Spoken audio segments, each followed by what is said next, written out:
Chapter 13. Open for Business. By Friday afternoon, everything was set. Zoe had put all the right numbers on the Sherry Clutch stationery, and she had had 50 sheets printed up on good quality paper at a Kiwi copy shop on Lexington Avenue. She'd also had 25 large self-stick address labels printed. Natalie made some last-minute changes to her novel and then printed 2 double-spaced copies of the manuscript, one for the publisher and one to keep for herself. The manuscript was 97 pages, and the title page said The Cheater by Cassandra Day.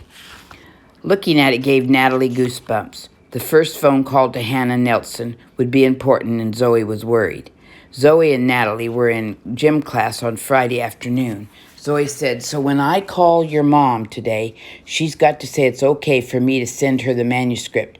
And then when she gets it, she's got to read it." Zoe was quiet for a minute. Then she said, "My dad told me that when you want a person to agree with you, never ask a question they can answer by saying no. But I don't get how to do that, do you?"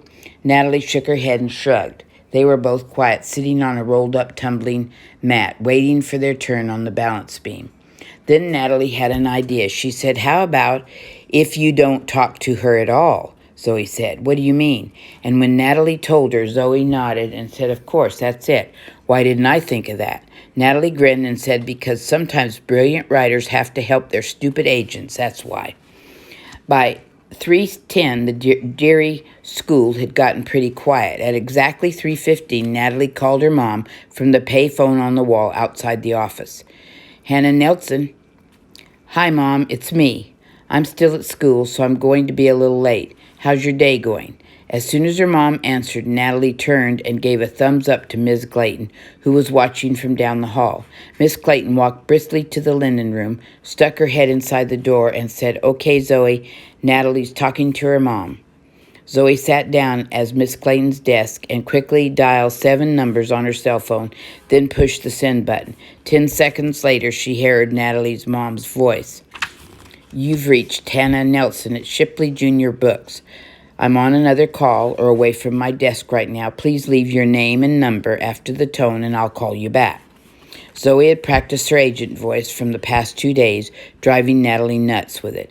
Zoe always talked fast anyway, but Zizi talked even faster. Zizi's voice was also deeper, but most of all, it was louder. Zoe had decided that Zizi should be loud.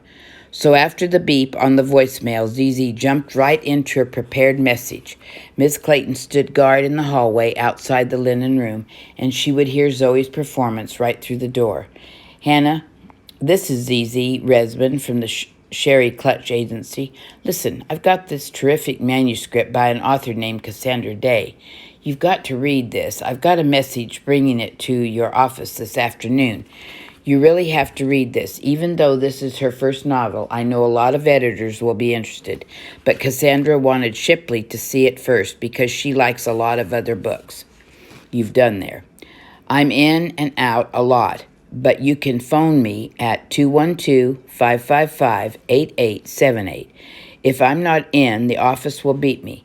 Let me know what you think as soon as you can, because like I said, this is a hot one. Thanks a lot. Bye." Zoe's heart was racing as she hung up the phone. Miss Clayton walked back to the corner of the hallway and waved to Natalie. Natalie ended her talk with her mom by saying, "Well, I'll be leaving in a few minutes, so I'll be there in about half an hour or so." Her mom said, "No need to hurry. I'd like to get out of here early this afternoon, but I don't think it's going to happen. Leith is on the warpath, and my phone's been ringing all day. So bring your homework, honey. See you soon." Natalie got off the elevator at Shipley Junior Books at 4:25. She walked to the desk and handed a thick brown envelope to the receptionist. Natalie smiled and said, "A messenger brought this. It's for my mom. Do you need to check it in, or can I take it right back to her?" He looked at the address label and said, "All it needs is a date stamp and my initials." The stamp made a mechanical chonk sound as he pressed it onto the front of the envelope. Then he scribbled his initials below the date. "Now the package looks official. Here you go." He handed the envelope back to Natalie, then pushed the security button to open the door for her. Natalie wound her way through the maze to her mom's office. Her mouth was dry, even though she had been hear 100 times, she felt like a spy sneaking into a strange building. "Hi, Mom." As her mom swung her chair around and smiled, Natalie glanced at the phone console on her desk beside the computer screen. The message waiting light was dark. That meant her mom had really listened to ZZ's message. "Here," Natalie said, and she handed the envelope to her mom. "This is for you." Hannah Nelson looked at the envelope. The large address label was printed in bright green ink. She read the return address, the Sherry Clutch Literary Agency. "I just had a message from this agent, but I don't think I know her. Oh, well." And she dropped the envelope onto the papers beside her computer.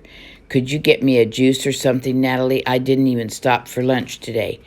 Natalie returned with 2 bottles of apple juice and a shortbread cookies. Her mom held up her bottle for a toast, and when Natalie clinked it, her mom said, "Here's to our weekend."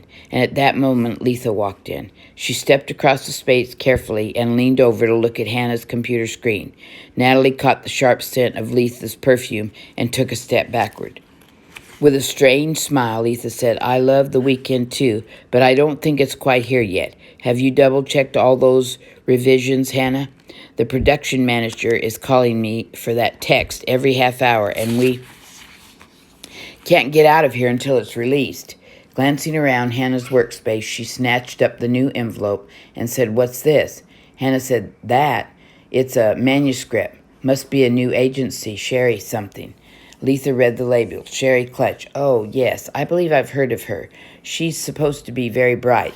Listen, buzz me the second you're sure all the revisions check out, okay? And I want you to give this look over this weekend." Letha dropped the envelope on Hannah's lap and swept out of the office. Hannah shook her head and gave Natalie a wiry smile. "So much for the weekend, huh? Listen, I've got to get back to work. Tim is probably gone by now, so you can hang out over there," Natalie said. "Sure, Mom." As she walked over to Tim's cubicle, Natalie tried not to smile. The editorial director of the Shipley Junior Books had just pretended that she knew all about the Sherry Clutch Literary Agency, and then she had ordered her best edition to read a novel written by a 12-year-old. Alone in Tim's office, Natalie grinned. For the first time ever, she was glad that her mom's boss was a fire-breathing, stuck-up know-it-all.